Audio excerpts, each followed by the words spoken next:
Hello बच्चों, mathematics with सुमन में आपका स्वागत है। आज हम पढ़ेंगे क्लास 10 की एक्सरसाइज 8.1। पुरानी बुक्स में वो 8.2 है, उसका क्वेश्चन 4। अब इसके पहले के क्वेश्चन सॉरी क्वेश्चन 5, 6 और 7 पढ़ने जा रहे हैं। इसके पहले के क्वेश्चन आपको डिस्क्रिप्शन बॉक्स में नीचे लिंक मिल जाएगा, आप वहां जाकर इनको देख सकते हैं। तो आप शुरू करते हैं। क्वेश्चन 5, जांच कीजिए कि क्या किसी प्राकृत संख्या n के लिए 6 की घात n अंक 0 पर समाप्त हो सकती है। दोबारा से देखिए, क्या किसी प्राकृत संख्या n के लिए 6 की घात n अंक 0 पर समाप्त हो सकती है। तो देखिए, हमने इंट्रोडक्शन वाली वीडियो में, पहली वीडियो थी उसमें पढ़ा था कि प्राकृत संख्या क्या होती है। तो हमें पता है कि प्राकृत संख्या क्या होती है, जो एक से शुरू होती है, 1 2 3 4।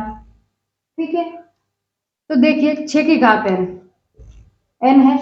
n यहाँ प्राकृत संख्या दे रखा है, तो अगर मैं इस n की जगह चेंज करके 1 करूं, 6 की घात 1 6 होता है, 6 की घात 2 36 होता है, 6 की घात 3 216 होता है, 6 की घात 4, ऐसे अपन इसको भी निकाल लेंगे, 6 की घात 5 कर लेंगे।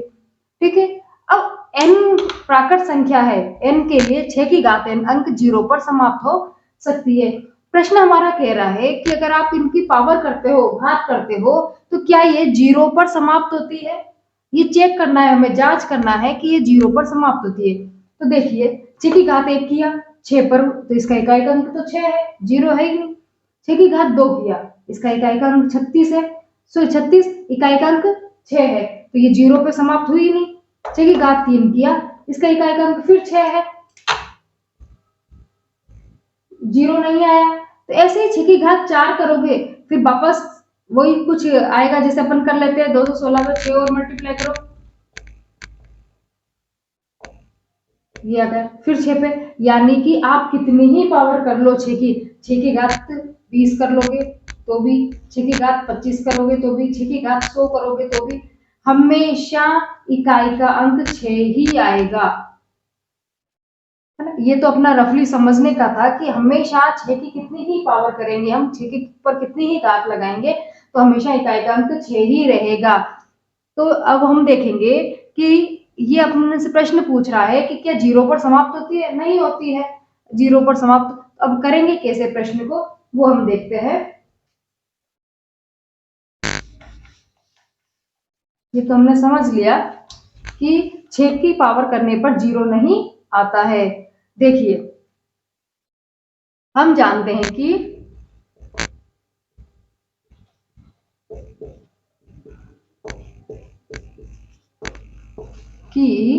किसी भी संख्या का अभाज्य गुणनखंड, ये हम क्या लिखेंगे कि यदि कोई सी भी संख्या का, अब 6 0 कब आएगा?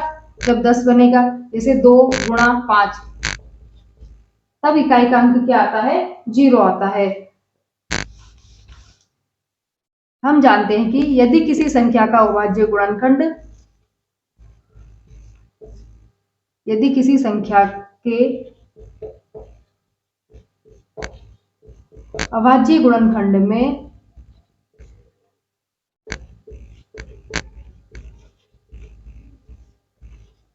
2 व 5 उपस्थित हो, तभी वह संख्या 0 पर समाप्त होती है। ठीक है, यदि किसी संख्या के अभाज्य गुणनखंड में 2 व 5 उपस्थित हो, तभी वह संख्या 0 पर समाप्त होती है। देखिए, 6 की घात n, 6 के गुणनखंड करेंगे, क्या हुए? 2 इंटू 3 n हो गया, ब्रैकेट खोलेंगे, 2 की घात n गुणा 3 की घात n, तो यहाँ पर 5 है ही नहीं भाई। 2 को 3 से गुणा करेंगे 6 आएंगे, 5 होगा तभी तो 10 होंगे। तो क्या लिखेंगे यहाँ?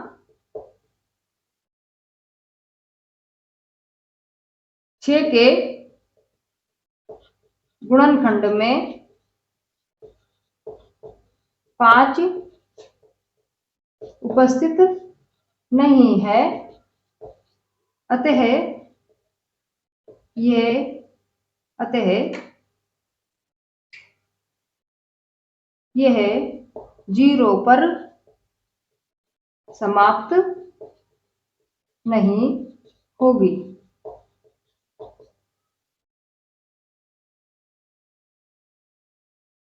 देख लीजिए, नोट डाउन कर लीजिए।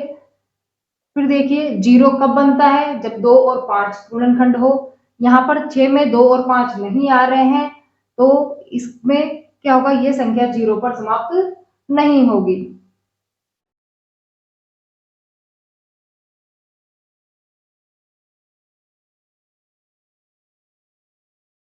हमने देखा कि 6 की कितनी ही पावर कर ली जाए, हमेशा इकाई का अंक 6 ही आएगा। नेक्स्ट क्वेश्चन देखते हैं।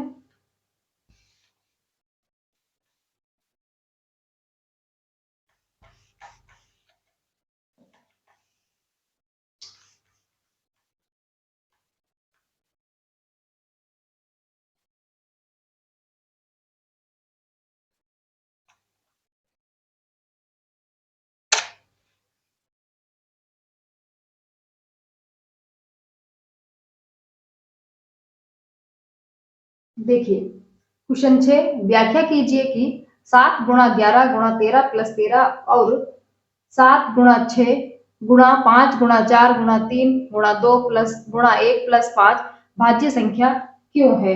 हमें ये सिद्ध करना है कि भाज्य क्यों है, इसकी व्याख्या करनी है। इसके लिए हमें पता होना चाहिए कि भाज्य संख्या क्या होती है।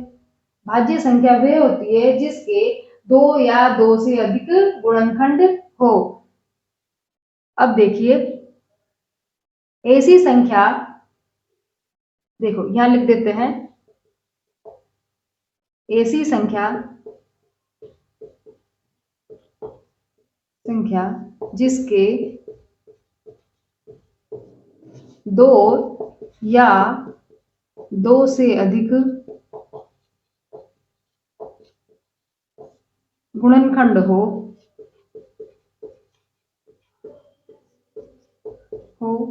वह भाज्य संख्या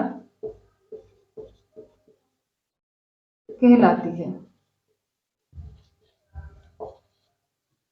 देखिए इसको प्रूफ करते हैं। 7 गुणा 11 गुणा 13 प्लस 13। देखिए ये गुणा में है, ये गुणा में है, ये प्लस में है, यानी एक ये वाला हिस्सा और एक ये। इसमें देखिए 13 इधर भी है और एक इधर भी है, तो 13 को बाहर ले लेते हैं। अब देखिए 13 बाहर ले लिया तो क्या बचा, 7 गुणा 11।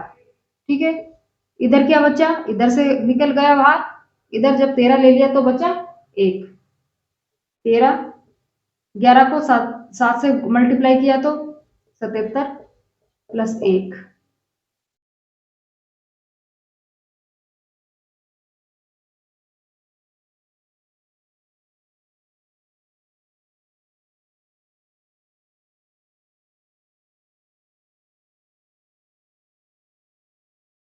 इधर देखिए 13 बाहर लिया, इधर बचा 7, इधर बचा 11 और इधर बचा 1। 13 7 को 11 से मल्टीप्लाई किया 77 प्लस 1 13 गुणा 78। ठीक है, अब हम वैसे तो 2 गुणनखंड यहाँ हो गए और 78 के और भी गुणनखंड करते हैं। तो देखिए 2 तिया 6, 2 नाम 18, 3 एकम 3, 3 तिया 9, 3। ये गुणनखंड हो सकते हैं, तो मैं इसको ये भी लिख सकती हूँ। अतः देखिए हमने भाज्य संख्या क्या पढ़ी थी, जिसके 2 या 2 से अधिक गुणनखंड हो। तो यहाँ पर 2 गुणनखंड थे, तब भी ये भाज्य संख्या थी, और अब ज्यादा हो गए तो भी भाज्य संख्या हो गई। तो ऐसे भी कर, यहाँ तक भी कर सकते हैं और आगे भी कर सकते हैं। तो हमने इसकी व्याख्या कर दी कि ये एक भाज्य संख्या है। ठीक है, अब आगे देखते हैं। नेक्स्ट एक और दे रखी है, 7 गुणा 6 गुणा 5 गुणा 4 गुणा 3 गुणा 2 गुणा 1 प्लस 5। आप इसको नोट डाउन कर लीजिए।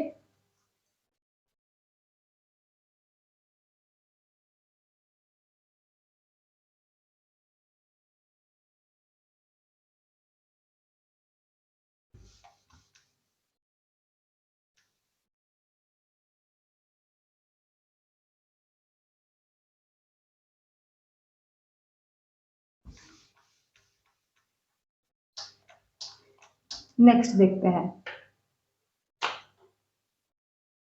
7 गुणा 6 गुणा 5 गुणा 4 गुणा 3 गुणा 2 गुणा 1 और प्लस 5। फिर देखिए प्लस यहाँ पर है, एक संख्या इधर है और एक ही गुणा इधर है। ठीक है, इधर 5 है, इधर भी 5 है, 5 बाहर ले लिया। अब बचा हुआ लिख देंगे। 7 बचा, 6 बचा, 5 बाहर चला गया। 4 गुणा 3 गुणा 2 गुणा 1 प्लस 1, क्योंकि 5 बाहर चला गया। 5 मल्टीप्लाई करते हैं सबको। 7 के 42, 42 गुणा 4 इधर से कर लेते हैं। 2 को 1 से गुणा करेंगे, गुणा में कोई फर्क नहीं पड़ता, इधर से करो चाहे इधर से करो। 2 गुणा 1 2, 2 को 3 से गुणा किया 6, 6 चौके 24, इधर से किया था अपने 42 आ रहे थे, तो 42 गुणा 24 कर दो। 4 2 8, 4 चौके 16, 2 2 4, 4 2 8, 8 4 4 10 के 0 हासिल 1, 8 9 और 1 10, 1008 प्लस 1 5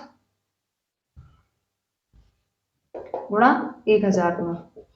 आगे 2 गुणनखंड, इसके और भी कर सकते हैं और यहाँ तक भी छोड़ सकते हैं, क्योंकि हमें पता है भाज्य संख्या के 2 या 2 से अधिक गुणनखंड होते हैं। अतः 7 गुणा 11 गुणा 13 प्लस 13 और 7 गुणा 6 गुणा 5 गुणा 4 गुणा 3 गुणा 2 प्लस 1 प्लस 5 भाज्य संख्या है, क्योंकि हम जानते हैं कि जिस संख्या के 2 या 2 से अधिक गुणनखंड होते हैं वो भाज्य संख्या होती है और इनके 2 गुणनखंड हो रहे हैं।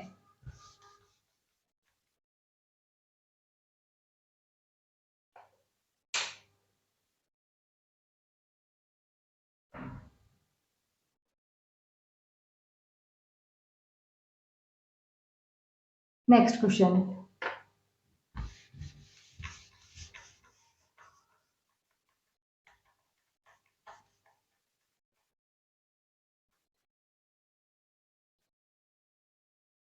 पिछली क्वेश्चंस का वीडियो आपको लिंक में डिस्क्रिप्शन बॉक्स में लिंक में मिल जाएगा, आप वहां से पिछली वीडियो देख सकते हैं।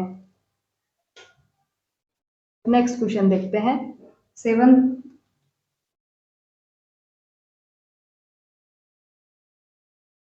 देखिए दोस्तों 7 क्वेश्चन, किसी खेल के मैदान के चारों ओर एक वृत्ताकार पथ है, ये वृत्ताकार पथ हुआ।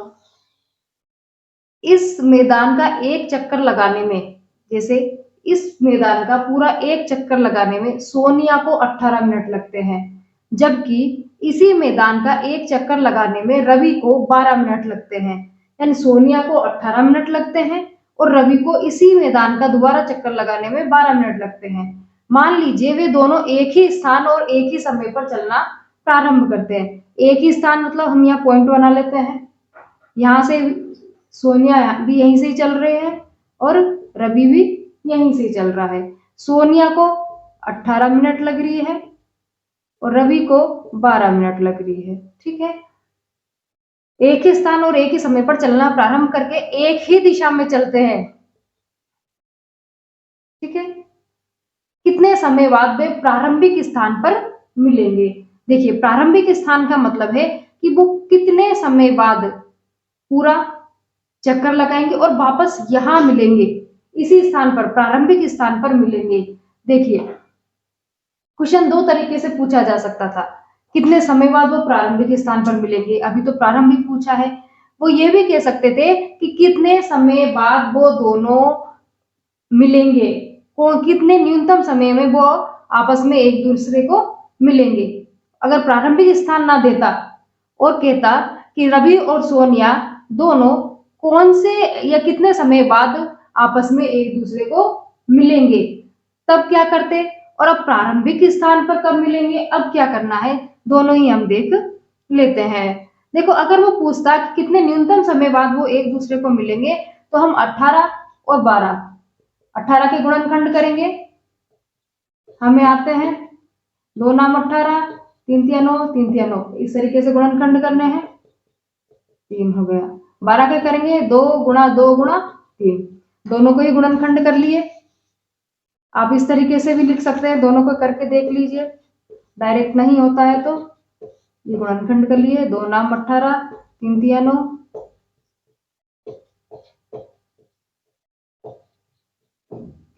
18 और 12। अब देखिए कितने न्यूनतम समय बाद वो एक दूसरे को मिलेंगे। तब तो हम HCF से पता कर सकते थे, क्योंकि HCF न्यूनतम वाला लेते हैं। और अगर अब पूछ रहा है वापस वो प्रारंभिक स्थान पर कब मिलेंगे। अब प्रारंभिक स्थान पर मिलने के लिए ये जरूरी, वो 1 चक्कर बाद भी मिल सकते हैं, 2 चक्कर बाद भी मिल सकते हैं, 3 चक्कर बाद भी मिल सकते हैं, क्योंकि एक को तो मिल लग रहा है 18 मिनट और एक को लग रहा है 12 ही मिनट। तो वो कौन से टाइम है या कितने समय बाद वो एक दूसरे को इसी बिंदु पर मिलेंगे। देखिए एलसीएम करेंगे। एलसीएम के लिए 2 यहाँ एक बार है, यहाँ 2 बार है, 2 बार लेंगे। 3 यहाँ ऊपर 2 बार है, नीचे 1 बार है, तो 3 बार 2 बार लेंगे। 2 गुणा 2 4, 4 ती 12, 12 दो 12 36, यानी 36 मिनट बाद वो एक दूसरे को प्रारंभिक स्थान पर मिलेंगे। इसका मतलब है कि जो सोनिया है 18 मिनट में 1 चक्कर लगाती है, तो सोनिया तो लगाएगी 2 चक्कर, और रवि 12 मिनट में 1 चक्कर लगाता है, तो रवि 12 कम 12, 12 12 36 या 3 चक्कर लगा चुका होगा। और सोनिया है वो 2 चक्कर लगाने के बाद वो दोनों आपस में प्रारंभिक बिंदु पर मिलेंगे। अतः रवि सोनिया वे रवि प्रारंभिक स्थान पर 36 मिनट बाद मिलेंगे।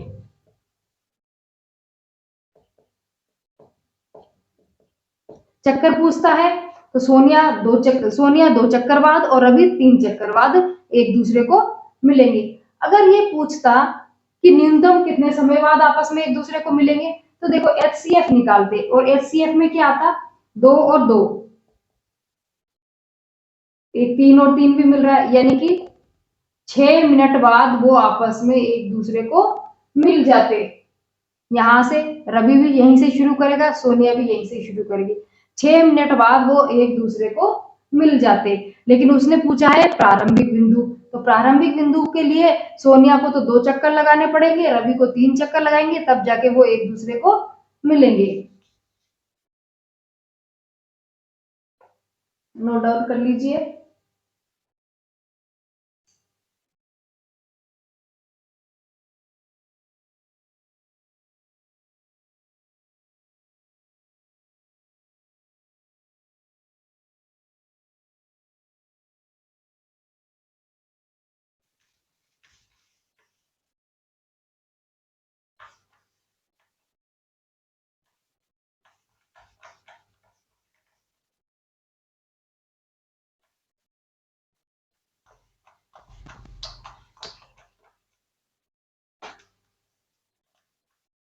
Thank you. लाइक कीजिए, शेयर कीजिए, कमेंट कीजिए और ज्यादा से ज्यादा शेयर कीजिए और बेल आइकन पर प्रेस कीजिए, जिससे आगे आने वाली वीडियो का नोटिफिकेशन आपको मिल सके। Thank you.